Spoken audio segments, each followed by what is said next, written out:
Okay, thank you, Debbie. There's a whole number of things I spoke about earlier on that we do when we come together to protest. We come out in our numbers, and some people come to boycott products at shops, and those numbers might be smaller. However, every single strategy to expose Israel and what they're doing is welcome and should be supported. And on that note, I'd like to introduce to you Arash from the Palestine Solidarity Campaign, who will tell us about the Israel boycott campaign. Thank you very much. Hi.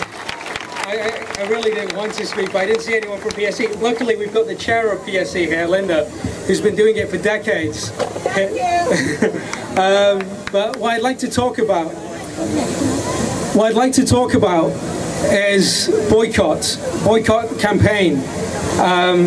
There is a group called the Boycott Israel Network, and we've been doing boycott for a few years now. I've been a member of Action Palestine for about 3 years in university, and PSC for a couple of years, and I was just getting really tired of hearing people talk about David Cameron, and we know he doesn't care. I'm really tired of hearing chants.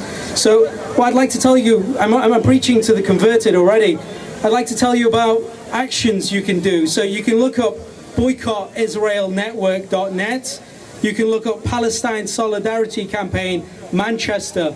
We've been running for some time, and we meet regularly, and these people are far more educated than I am, far more knowledgeable on the solidarity campaign and what we can do, because sometimes I see actions being done and they're not as effective as other actions. So I'd like to make sure that when we are campaigning to make sure that there is a result at the end of it. We don't just go stand out Tesco's on 12 people on their own, or not contacting any other Palestine organization. I don't really care about which particular organization you work for or what organization you're with. It's more about the reason you're there and what you hope to achieve at the end of that.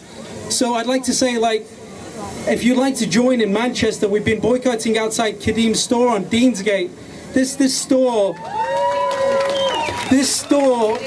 is selling Dead Sea minerals. This is being produced on occupied land in settlements.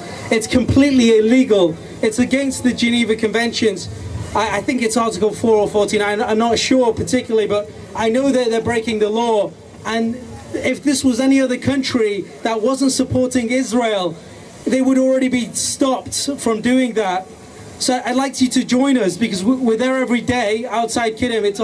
It's just off Deansgate, opposite the House of Fraser. Our side over here is holding up the sign if you want to write down Kidim. And if you can join us, it's 12 o'clock tomorrow. And then we can talk about further actions possible. But there's things like we do at every Sainsbury's. PSC have been going out there in the rain, in the bad weather, and standing outside of Sainsbury's. They sell Israeli product, they sell the dates. And I'm really glad to see more Muslims joining us, because it's something that makes me a lot happier when I see, that's it really. I mean, I'd really like to see more people join us and boycott, and look it up, boycottisraelnetwork.net. Get your phones out and put that in your notes section, because you'll probably forget before you leave this. And Palestine Solidarity Campaign, you can find us on Facebook. Thank you, Penny, for giving me a shout out. And it's for everyone, I know. Of course, but the thing is...